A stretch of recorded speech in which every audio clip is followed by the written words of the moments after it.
বাংলাদেশে ন্যায় এবং ইনসাফ ভিত্তিক একটি সমাজ গঠনের লক্ষ্যে এখানে ঐক্যবদ্ধভাবে ইসলামী সমমনা এবং দেশপ্রেমিক রাজনৈতিক দলের ঐক্য হয়। তার আলোকে বাংলাদেশে জামাত ইসলামী সহ এই সমস্ত দলগুলো সমঝোতার ভিত্তিতে নমিনেশনের ব্যাপারে আবার পুনর্বণ্টনের ব্যবস্থা করে এবং সেই সমস্ত প্রেক্ষাপটে এক পর্যায়ে আমাদের চরমনায়ের তারা আলাদা নির্বাচন করতে সিদ্ধান্ত নেয়। তো কিন্তু জোট গঠন এবং বাংলাদেশে ন্যায় এবং ইনসাফ ভিত্তিক রাজনীতি, কল্যাণের রাজনীতি, সন্ত্রাস চাঁদামুক্ত এবং একটি মানবিক বাংলাদেশ গঠনে সকলের ঐক্যবদ্ধ ভূমিকা রাখার দায়িত্ব এবং দাবি দেশবাসীর আছে এবং জামাত ইসলামী একটি দায়িত্বশীল দল হিসেবে সারা দেশে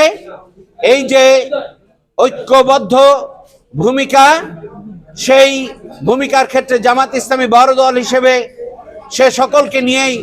আগামী বাংলাদেশ গঠনের জন্য উদ্যোগ নিয়ে কাজ করে আসছে। আমাদের নেতা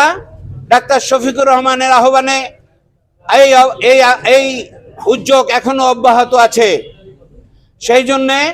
আগামী দিনের রাজনীতি সহনশীলতা, সহমর্মিতা, ভ্রাতৃত্বের মধ্য দিয়ে সকলের সম্মান এবং মর্যাদা সমন্বিত রেখে বাংলাদেশে যেন আবারও আমরা সকলে মিলে ঐক্যবদ্ধভাবে ভূমিকা নিয়ে কাজ করতে পারি, এই জন্যে আমরা বরিশাল 5 আসনের এই জামাত এবং 10 দলীয় জোটের প্রার্থী হিসেবে জামাত ইসলামের মানে সিদ্ধান্তক্রমে আমরা চরমনায়ের সমর্থনে আমরা এই আসন আজকে প্রত্যাহার করে নিলাম এবং আমরা আজকে আহ্বান জানাই যে সারা বাংলাদেশে এইভাবে আমরা যেন কল্যাণ এবং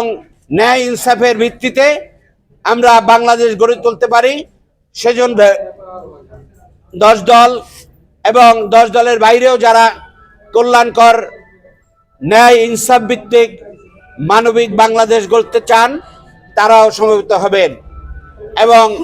আমরা তাদেরকে আমির জামাতের পক্ষ থেকে যে আহ্বান জানানো হয়েছে এবং যে সিদ্ধান্ত নেওয়া হয়েছে সেটাকে আগামী দিনের বাংলাদেশ গঠনের ক্ষেত্রে এটা একটি ভূমিকা রাখবে বলে ইনশাআল্লাহ আমরা আশা করি। বাংলাদেশের বিভিন্ন জায়গায় এরকম আসন বিভিন্ন জায়গা থেকে অন্যান্য দলের পক্ষেও ছেড়ে দেওয়া হয়েছে। আমার সাথে বরিশালবাসী দীর্ঘদিন সময় নিয়ে কাজ করেছেন, তাদের অনেক প্রত্যাশা ছিল এবং আমরা আলহামদুলিল্লাহ এখানে বাংলাদেশ জামাত ইসলামীর শক্তিশালী সংগঠন রয়েছে। প্রত্যেকটা ওয়ার্ডে, ইউনিয়নে এবং শহরের বিভিন্ন জায়গায় বিভিন্ন শ্রেণী পেশার মানুষ, নারী পুরুষ সবাই জামাত ইসলামের সাথে ঐক্যবদ্ধভাবে কাজ করার জন্য প্রস্তুতি নিয়ে তারা কাজ করে গিয়েছিলেন। এখন আমরা আহ্বান জানাবো যে ইনশাল্লাহ বাংলাদেশের রাজনীতি শুধুমাত্র একটি নির্বাচনী নয়, আরও দীর্ঘ রাজনীতি এবং বাংলাদেশের জনগণের কাজ আছে। বরিশালের জনগণের পক্ষ থেকে আমি একজন তাদের ভাই হিসেবে তাদের সহযোগিতা, সহমর্মিতা এবং বিভিন্ন ত্যাগের জন্য আল্লাহ তাআলার কাছে শুকরিয়া জানাই এবং তাদেরকে আমি কৃতজ্ঞতা জানাই এবং সামনে এই আসনে আমাদের চরমনায়ের পক্ষ থেকে, ইসলামী আন্দোলনের পক্ষ থেকে জনাব ফাইজুল কবিরকে, জনাব মুফতি ফাইজুল করিম সাহেবকে এখানে সবাই সমর্থন দিয়ে সহযোগিতা করে তাকে যেন এখানে নির্বাচিত করে আনা হয়, সেই আহ্বান জানিয়ে আমার কথা শেষ করছি। আমরা এই সিদ্ধান্ত আমরা নিয়েছি, আমাদের দায়িত্ব আমরা পালন করেছি। এবার ওনারা ওনাদের দায়িত্ব পালন করলে তো অনেক কিছু সহজ হয়ে যাবে ইনশাআল্লাহ। আমরা তো এই আসন তো আলহামদুলিল্লাহ আমরা আশা এখানে নির্বাচন করলে জামাত ইসলামী এখানে নির্বাচিত হয়ে আসতো বলি আমরা এখন জাতির স্বার্থে, দেশের স্বার্থে, কল্যাণের স্বার্থে, মানবিক ন্যায় ইনসাফ ভিত্তিক ইসলামী বাংলাদেশ গড়ার স্বার্থে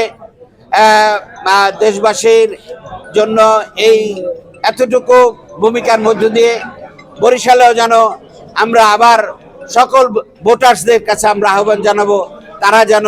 এখন আমাদের যার সমর্থনে আমরা এটা প্রত্যাহার করেছি ইসলামী আন্দোলন বাংলাদেশ, তাকে নিয়ে যারা তারা কাজ করবেন এবং তাকে নির্বাচিত করে আনবেন ইনশাআল্লাহ।